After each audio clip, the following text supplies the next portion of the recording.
Have you ever been at a place in life where everything was going well, and then out of nowhere, a shift happened and you began to experience challenge after challenge after challenge?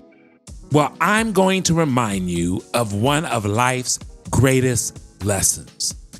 We're going to start with the story of a father and his 4 sons. So a father has 4 sons, and what he's wanting to do is he's wanting to teach his sons the lesson that you cannot judge things too quickly. And so the way he's going to do this is there's a pear tree that is out not too far from the house, and he's going to send each of his sons to look at the pear tree at a different time of year.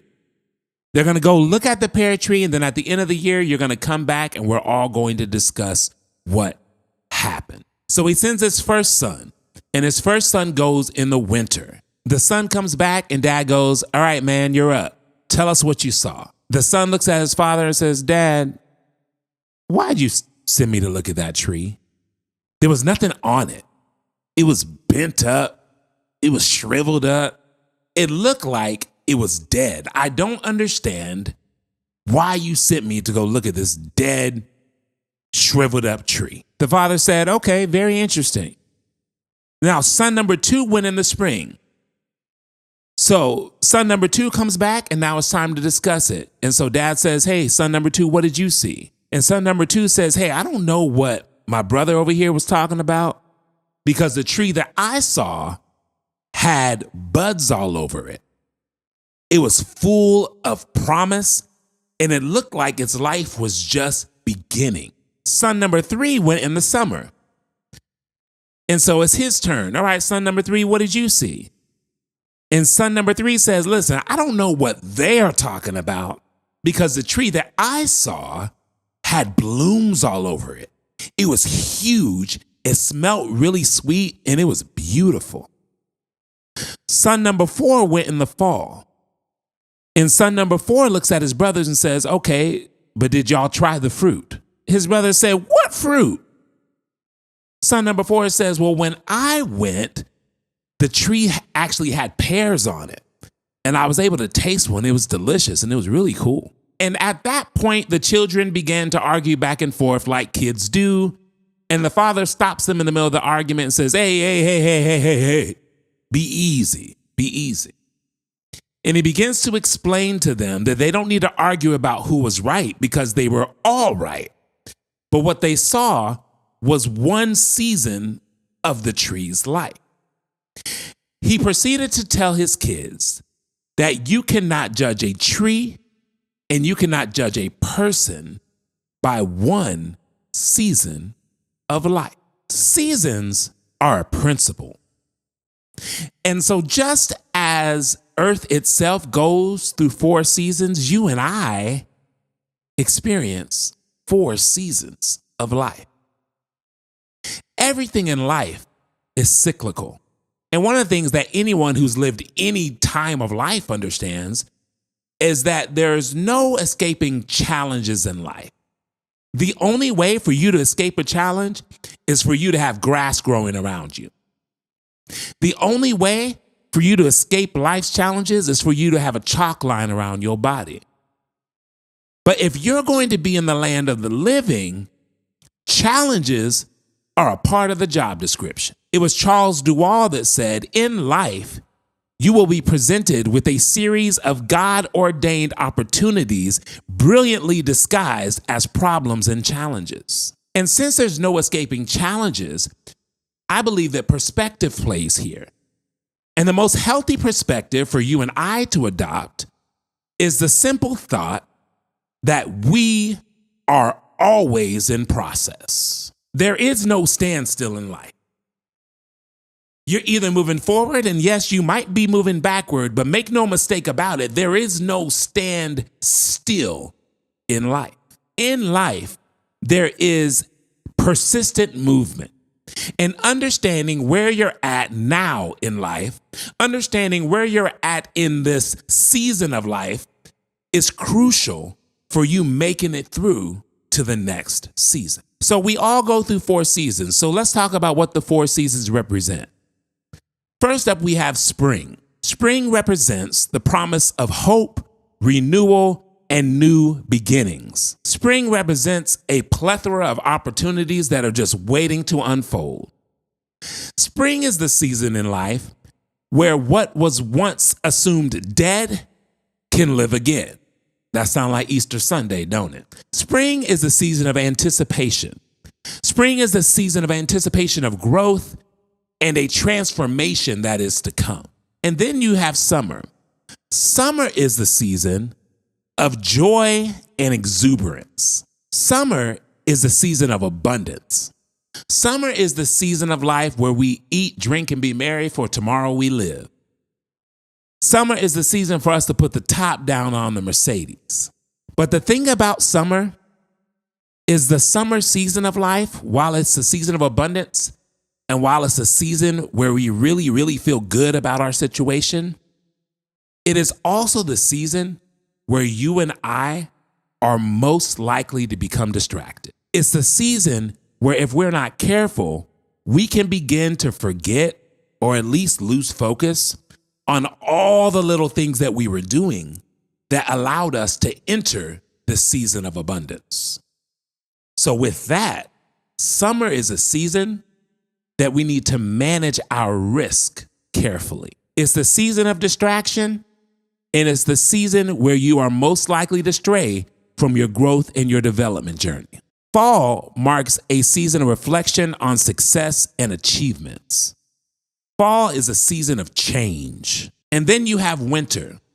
The winter season of life represents the harsh realities of life. Winter represents a call to rest, and it represents the inevitable ending of certain cycles that you've been experiencing. It's the season that most people do not love. And the reason it's the season that most people do not love is because in the winter season, you begin to experience the most resistance that you ever have. However, being that it's the season in which you experience the most resistance, that must also mean that the winter seasons of life are the seasons that allow us to gain our muscle in life. Because if there's no resistance, there's no muscle. The winter season of life challenges us to dive deep within ourselves and to find that resilience to push forward. So we've established that we're all going to go through 4 seasons. And sometimes you're going to go through these several times in life because, like I said, it's a cycle. So what are the keys to navigating the seasons of life? The first key that I want to give you is enjoying the now while preparing for what's next. We need to live a life where we are consistently sowing it forward. We need to sow it forward. One of the healthiest mindsets that we could adopt is the simple fact that we are always sowing something in life. Now, I'm not talking about money, but we are always sowing something in life. And most of the things that we sow are our words and our actions. I believe that our words and our actions cause us to sow it forward or sow it backward. And all that means is the words and the actions are seeds that are put into the ground that produce a harvest that propel us forward in life, or they're seeds that we put into the ground that produce a harvest that holds us back in life. I read in my favorite book that every seed produces after its kind. So if you do not like what you're getting in life, if you do not like the harvest that you're getting in life, it's time to look at what you're putting in the ground and what you're sowing in life. It would be insane of me to naturally plant tomatoes and then during harvest time, be mad that it's not cucumbers. You didn't plant cucumbers. So if I'm not putting cucumbers in the ground, I cannot be mad at the harvest that I'm receiving. What you're getting in life is a direct reflection of the words and the actions that you are sowing into the ground.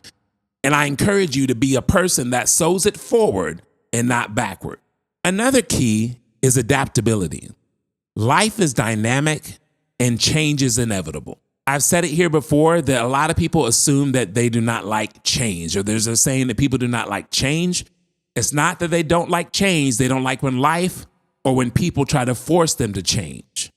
But if you don't get anything else that I'm saying here, I need you to remember that change is the gateway to opportunity. And if you're listening to me and you're running from change, you very well might be running from a God-ordained opportunity that was sent to propel you towards your destiny. Because if there's no change, there's no opportunity. The last key I want to cover is to consider the gift of timing. Generally, we tend to consider that things happen in either good timing or bad timing. We say that good timing in life ultimately can lead us to success, and bad timing in life ultimately can lead us to failure. And I guess in a smaller sense, that is very true. But what if we begin to consider that all timing works in our favor and ends up putting us exactly where we were supposed to be in the first place? We've often heard the quote, "This too shall pass." And although we've heard this quote a lot, most people do not know where it came from. The quote was made famous in Edward Fitzgerald's Solomon's Seal. And in Edward Fitzgerald's Solomon's Seal, Solomon is trying to come up with a phrase that is true no matter what. He's trying to come up with a phrase that is true whether times are good or whether times are bad. So if you're listening to me and you're in a season of winter, you're in a season where you're experiencing a lot of resistance and a lot of challenges, I want to tell you that if you can focus on the hope that is to come, if you can focus on building that muscle in this season, if you can focus on reframing and going back to the drawing board and maybe even starting over, this too shall pass, and you're going to enter a season of spring. And if you're in a season of spring, I want to tell you, start preparing.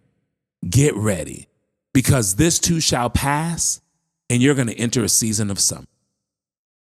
And if you're in a season of summer, I want to tell you, enjoy it. Enjoy the abundance. Enjoy the freedom that you have in life right now, but don't get distracted. Don't allow yourself to become distracted, and don't lose focus of your goals. Don't lose focus of the purpose on the inside of you. Stay focused on your growth and development, because this too shall pass and change might be around the corner.